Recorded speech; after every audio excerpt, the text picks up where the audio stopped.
इस वीडियो में हम विलयन की सांद्रता को व्यक्त करने की विधि, मोललता तथा मोल प्रभाज पर आधारित कुछ आंकिक प्रश्नों को देखेंगे कि उन प्रश्नों को किस प्रकार से हम हल कर सकते हैं। इस वीडियो की सहायता से आप समझ सकते हैं। इस पहला न्यूमेरिकल है जिसकी सहायता से हम इसको समझेंगे। यहीं रखना। क्वेश्चन है 11.7 ग्राम सोडियम क्लोराइड को 500 ग्राम जल में घोला गया। विलयन की मोललता ज्ञात कीजिए। दिया है क्वेश्चन में Na बराबर 23 और Cl बराबर 35.5 ये परमाणु भार दिए हैं। हमें विलयन की मोललता निकालनी है। तो ये मोललता NaCl किस प्रकार से हल करेंगे देखेंगे। NaCl विलयन की मोललता बराबर, इसका सूत्र रहेगा NaCl के मोलों की संख्या, NaCl के मोलों की संख्या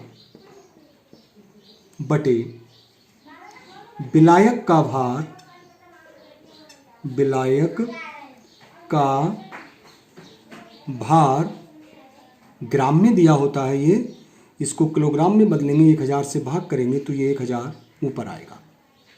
देखते हैं NaCl के मोलों को निकालने के लिए हमें NaCl का भार और अणुभार की आवश्यकता पड़ेगी। तो पहले NaCl का अणुभार निकाल लेते हैं। इसका सूत्र है NaCl, अणुभार ज्ञात करेंगे। अणुभार, सोडियम का परमाणु भार दिया है 23 प्लस क्लोरीन का है 35.5, इनको जोड़ेंगे तो ये हमको मिलेगा 58.5। ये इस NaCl का अणुभार आ गया। NaCl के मोलों की संख्या में हमको NaCl का भार दिया है 11.7 ग्राम। तो यहाँ लिखेंगे 11.7 बटे NaCl का अणुभार। NaCl का अणुभार हमको निकाला है 58.5 इंटू, हमको भार दिया है जल का आयतन, जल का भार दिया है जो कि विलायक है जल 500 ग्राम।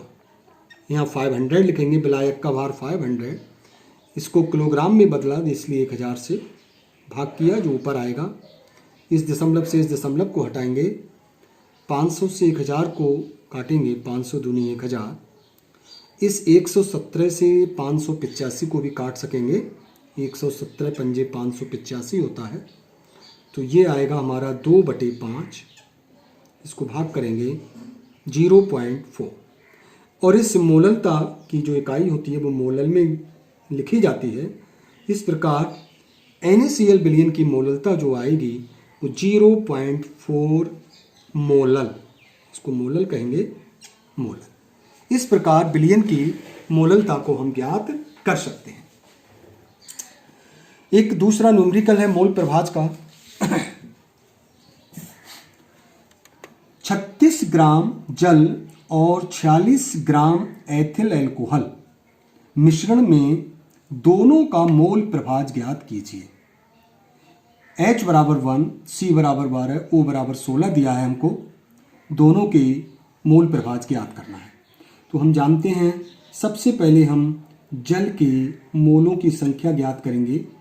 जल के मोलों की संख्या, और ये किसी की भी मोल जब निकालने होते हैं तो जल का भार जो कि ग्राम में दिया होगा हमको, बटे जल का अणुभार,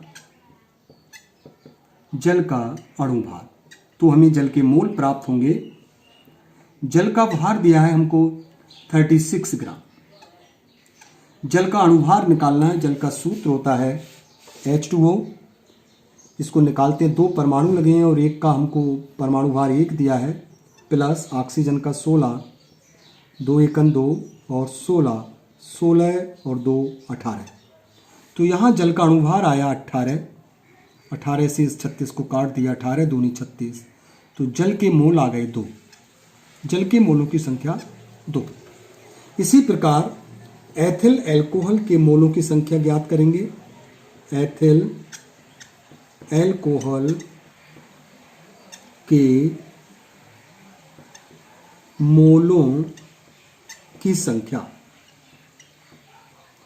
एथिल एल्कोहल के मोलों की संख्या वही आएगा एथिल एल्कोहल का भार बटे अणुभार। एथिल एल्कोहल का भार बटे अणुभार।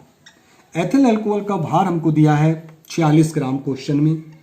अब हमें फिर इसके अणुभार की आवश्यकता होगी। तो एथिल एल्कोहल का सूत्र होता है C2H5OH। सभी के परमाणु भार दिए हैं। कार्बन का 2 परमाणु लगे हैं और एक का 12 होता है, तो 2 गुणा 12। हाइड्रोजन के 5 परमाणु लगे हैं, एक का भार होता है 1, 5 गुणा 1। फिर ऑक्सीजन का 16, फिर हाइड्रोजन का 1।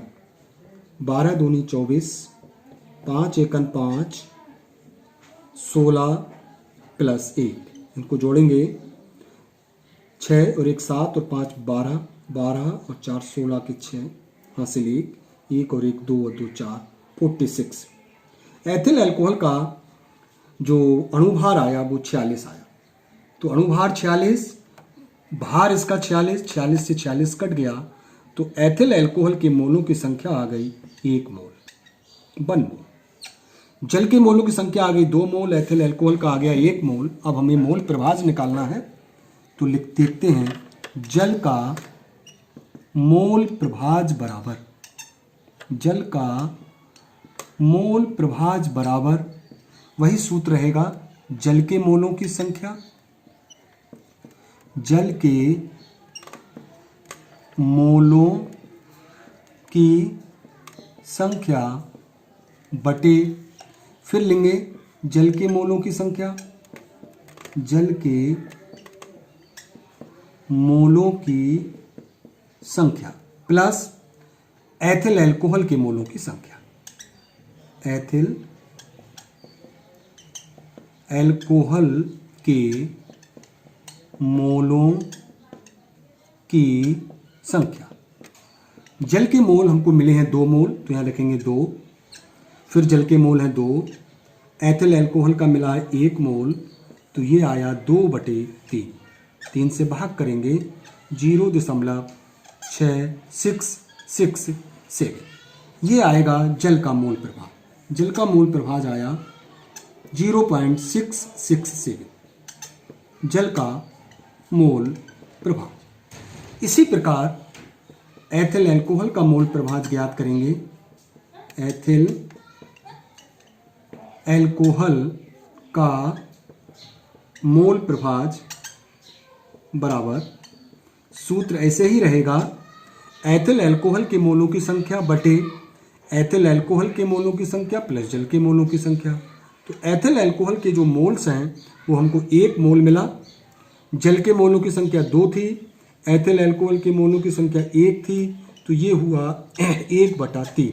इसको भाग करेंगे 0.333, ऐसे भी निकाल सकते हैं। इस दूसरे जो प्रभाज होता है दूसरा यौगिक, उसके एक ऐसे भी निकाला जा सकता है, अथवा इसको हम ऐसे भी कर सकते हैं।